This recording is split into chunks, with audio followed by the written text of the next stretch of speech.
Movie की शुरुआत होती है बड़े से भयंकर समंदर से। उसमें बेहद बड़ी बड़ी लहरें उठ रही थी। उसमें एक सेलर शिप भी था जो मरमेड का शिकार कर रहे थे। इसी बीच हम एरिक को देखते हैं जो इन लोगों को ऐसा करने से रोक रहा था। उसको इन सब चीजों में कोई इंटरेस्ट नहीं था। उसको सिर्फ एंटिक चीजों का कारोबार करना था। वहाँ ग्रिव्स आता है और उसको समझाता है कि उसे आगे कुछ बेहतर करना होगा। दूसरी शिप्स बेहतर सामान ले जाकर पैसा कमा रहे थे, लेकिन एरिक के तो कुछ और ही प्लान्स थे। वो दूरबीन निकाल कर समंदर में देख रहा था कि बड़ी सी लहर आकर शिप से टकरा जाती है और उसकी दूरबीन समंदर में गिर गई थी। सीन अब शिफ्ट होता है समंदर के अंदर। वहाँ एक अलग ही दुनिया बसी थी जो हमारे समझ से बाहर थी। एक एक करके वहाँ मरमेड जमा हो रही थी। ये सारे समंदर के राजा किंग ट्राइटन की बेटियां थी। उसकी 7 बेटियां थी, मगर वहाँ सिर्फ 6 बेटियां उपस्थित थी और जो सबसे छोटी बेटी थी उसका नाम एरियल है, वो यहाँ मौजूद नहीं थी। तो राजा अपने एडवाइजर क्रैब को भेजता है एरियल को ढूंढने के लिए। वो बेचारा उसको इतनी बड़ी समंदर में ढूंढने के लिए निकल पड़ता है। हम अब एरियल को देखते हैं जो समंदर में घूम रही थी। उसको वही दूरबीन मिलती है जो एरिक के हाथों से समंदर में गिरी थी। वो उसको उठाकर उसमें से देख रही थी कि उसको डूबे हुए जहाज दिखाई पड़ते हैं।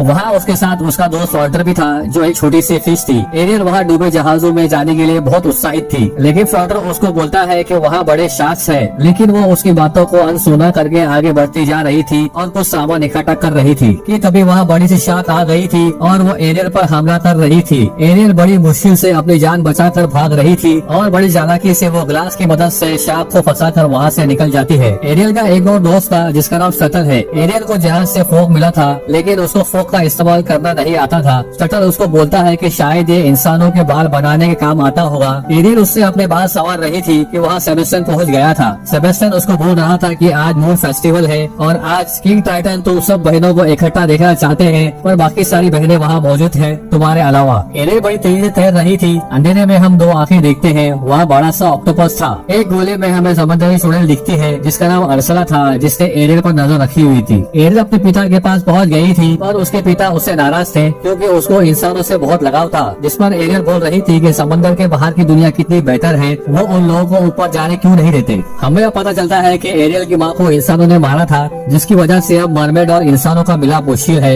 एरियल को भी अब ये ऑर्डर फॉलो करने होंगे। उसको अब किसी भी इंसान से जुड़ी हुई चीजों से दूर रहना होगा। एरियल वहाँ से नाराज होकर चली जाती है, लेकिन राजा को पता था कि एरियल उसकी बातों को नहीं मानेगी। इसके लिए वो सेबेस्टियन को एरियल पर नजर रखने के लिए भेज देते हैं। एरियल अपने केव में आती है। वहाँ हम देखते हैं कि एरियल ने ढेर सारे इंसानों से जुड़ी चीजों को जमा कर रखा है। वहाँ बेशुमार चीजें थी जिसको देखकर वो सोच रही थी कि इंसान समंदर के बाहर की दुनिया में कितनी बेहतरीन जिंदगी बिताते हुए। उसको समंदर के बाहर की दुनिया देखी थी। वो गाना गा रही थी कि उसको महसूस होता है कि ऊपर धमाके हो रहे हैं। वो तेजी से तैर कर बाहर आकर देखती है। वहाँ एक शिप थी, उसमें खूब सारी आतिशबाजियां हो रही थी। ये एरिक का शिप था जो सेलिब्रेट कर रहे थे। एरियल ये सब देखकर बहुत खुश हो रही थी। सब मिलकर डांस कर रहे थे। ग्रेन उसको ऐसा करने से मना कर रहा था क्योंकि वो प्रिंस था, लेकिन एरिक बड़ा सीधा बंदा था, उसमें कोई भेदभाव नहीं था। एरियल ये सारी बातें सुनकर खुश हो रही थी और सोच रही थी कि एरिक कितना अच्छा आदमी है। इसी बीच वहाँ तूफान आ गया था। बेहद जोरों से बारिश गिर रही थी और समंदर में बड़ी लहरें उठ रही थी। एरिक शिप को संभालने की कोशिश कर रहा था, पर बदकिस्मती से शिप जाकर पत्थर से टकरा गई थी। लोग शिप से बाहर गिर रहे थे और लालटेन जहाज पर गिर गई थी, जिसकी वजह से शिप में आग लग गई थी। शिप अब आग की लपेट में आ गया था।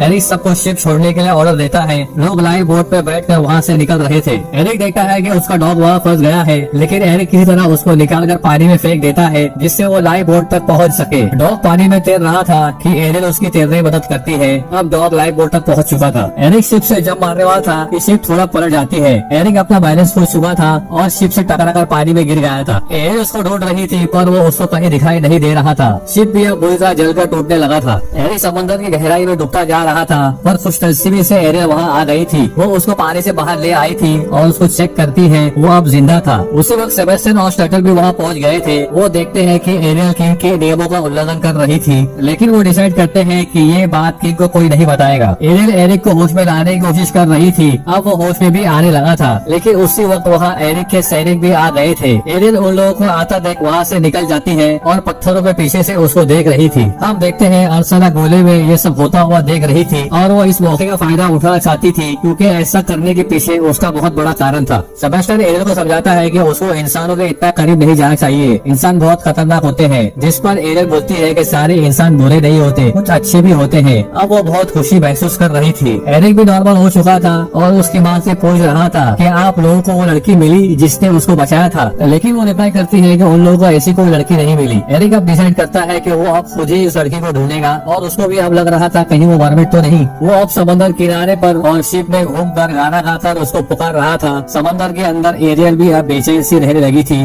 वो किसी से बात नहीं कर रही थी। उसके पिता को भी लग रहा था कि कहीं कुछ गड़बड़ जरूर है। राजा सेबेस्टियन को पूछता है कि एरियल को क्या हुआ है, जिस पर सेबेस्टियन सबक देता है कि कैसे उसने एक लड़की की जान बचाई। राजा अब बेहद गुस्सा हो गया था। वो अब एरियल को ढूंढने लगते हैं और एरियल मिलते ही वो उस पर गुस्सा होने लगते हैं। लेकिन एरियल वही बातें दोहराती है कि सारे इंसान खतरनाक नहीं होते, जिस पर राजा भड़क गया था और वो एक एक करके सारी चीजों को बर्बाद कर रहा था जो एरियल ने जमा की थी। एरियल ऐसा होता देख बेहद दुखी हो गई थी। फिर राजा वहाँ से चला जाता है। फिर वहाँ से एक जादुई कांच आ गई थी जिस पर अर्सला एरियल को बोल रही थी कि वो उसकी आंटी है, लेकिन सब उसको समंदरी चुड़ैल बोलते हैं। उसको सब एरियल की दिल की बातें पता है और वो उसकी हेल्प करेगी। सेबेस्टियन और फ्लॉटर ये सब देख रहे थे। अर्सला बोल रही थी कि वो उसको इंसानों की दुनिया में जाने के लिए वो उसकी मदद करेगी, वो उसको इंसान जैसा बनाएगी, पर उसकी कुछ शर्तें हैं जो उसको माननी होगी। पहली शर्त थी कि उसको 3 दिन के अंदर उसको वापस लौटना होगा और टू किस करके। अगर उसने टू किस सही किया तो उसको हमेशा के लिए उसके पास रहना होगा, लेकिन जब वो इंसान बनेगी तो वो पानी में तैर नहीं पाएगी और उसको उसकी सुरीली आवाज अर्सला को देनी होगी। लेकिन एरियल अर्सला की इतनी सारे शर्तें सुनकर परेशान हो गई थी और वहाँ से जाने लगी थी। लेकिन अर्सला अब अपनी आखिरी चाल चलती है। वो उसके पिता के खिलाफ उसको भड़का रही थी और बोल रही थी कि एरियल को सारी जिंदगी पानी में ही बितानी होगी। एरियल अब उसकी बातों में आ गई थी। एरियल उसकी सारी शर्तें मान लेती है। अर्सला एरियल पर जादू करती है। अब एरियल अपनी सुरीली आवाज खो चुकी थी।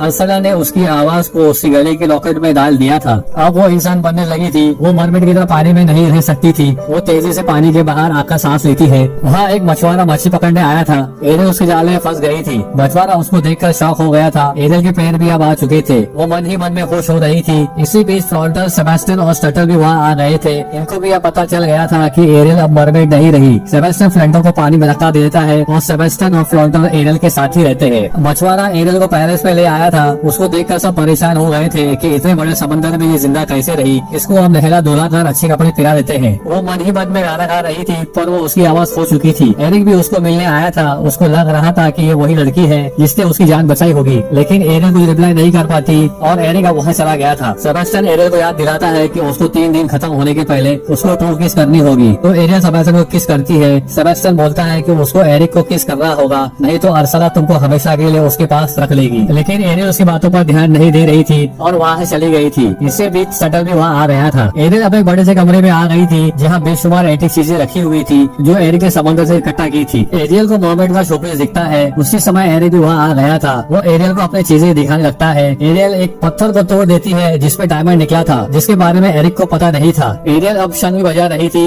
एरिक एरियल को ये सारी चीजें करता देख बहुत इम्प्रेस हो गया था। इसी बीच ग्रिम्स वहाँ आ जाता है और एरिक को पूछता है क्या उन लोगों को वो लड़की ढूंढना जारी रखना होगा। एरिक रिप्लाई करता है हाँ। एरिक ग्रिम्स को कैरिज का बंदोबस्त करने के लिए बोलता है और ग्रिम्स रिप्लाई करता है कि हाँ वो जरूर बंदोबस्त करेगा। अगले दिन वो दोनों घोड़ा गाड़ी में बैठकर वहाँ से जाने लगे थे। सेबेस्टियन भी उनका पीछा कर रहा था। एरियल भी अब घोड़ा गाड़ी चला रही थी। वो अब गाँव पहुँच चुके थे। एरियल वहाँ की चीजों को देख बेहद खुश हो रही थी और वो खुशी के मारे झूम रहे थे। शाम हो गई थी। एरिक को बोट दिखती है। एरिक एरियल को घुमाने के लिए बोट पानी में उतार देता है। अब तीनों वहाँ जमा हो गए थे और उनको लग रहा था कि यही मौका है। एरियल को एरिक को किस कर देना चाहिए, उसके बाद वो इंसान बन जाएगी और अर्सला का सारा प्लान फ्लॉप हो जाएगा। एरियल और एरिक बेस्ट मोमेंट बिता रहे थे। इतने करीब आ चुके थे कि वो लोग किस करने वाले थे कि तभी अर्सला की भेजी मछलियाँ बोट पलट देती है और अर्सला बहुत गुस्से में थी। बोल रही थी कि ऐसा नहीं हो सकता, तो उसको ही कुछ करना होगा। हम अब किंग को देखते हैं। वो बेहद गुस्से में थे और अपनी बेटियों से पूछ रहे थे क्या किसी ने एरियल को देखा है, जिस पर वो बोलते हैं कि उसको किसी ने नहीं देखा। फिर उसके बाद वो सब उसको ढूंढने निकल पड़ते हैं। दूसरी तरफ एरियल और एरिक घर लौट आए थे और वो बहुत खुश थे, जिस पर ग्रिम्स उसको पूछ रहा था कि शायद उसको वही लड़की मिल चुकी है जिसने उसकी जान बचाई थी, लेकिन वो अब भी श्योर नहीं था। और वो रात के वक्त समंदर किनारे आकर उसी लड़की को आवाज दे रहा था। उसको एक लड़की दिखाई पड़ती है। एरिक को लगता है कि ये वही लड़की है जिसने उसकी जान बचाई थी। अगले दिन सेबेस्टियन और स्टटर वहाँ आ गए थे और उसको बोलते हैं कि आज का आखिरी दिन है, उसको किसी भी तरह से एरिक को किस करना ही होगा। एरियल तैयार होकर एरिक को मिलने जा रही थी कि तभी वहाँ एरिक ने एक लड़की को ले आया था जो बोल रही थी उसने ही एरिक की जान बचाई थी, लेकिन ये कोई लड़की नहीं, यह अर्सला थी जो अपना रूप बदल कर आई थी। ये सब देखकर एरियल दुखी हो गई थी और वहाँ से चली गई थी। टर्टल को किसी की गाने की आवाज आती है और वो उस आवाज को फॉलो करता है और देखता है ये आवाज रॉकेट से आ रही थी जो अर्सला ने पहना था। टर्टल अब समझ गया था कि ये अर्सला है, तो वो जल्दी से एरियल के पास आकर उसको समझाता है कि उसको कुछ जल्दी करना पड़ेगा, नहीं तो वो एरिक को खो देगी।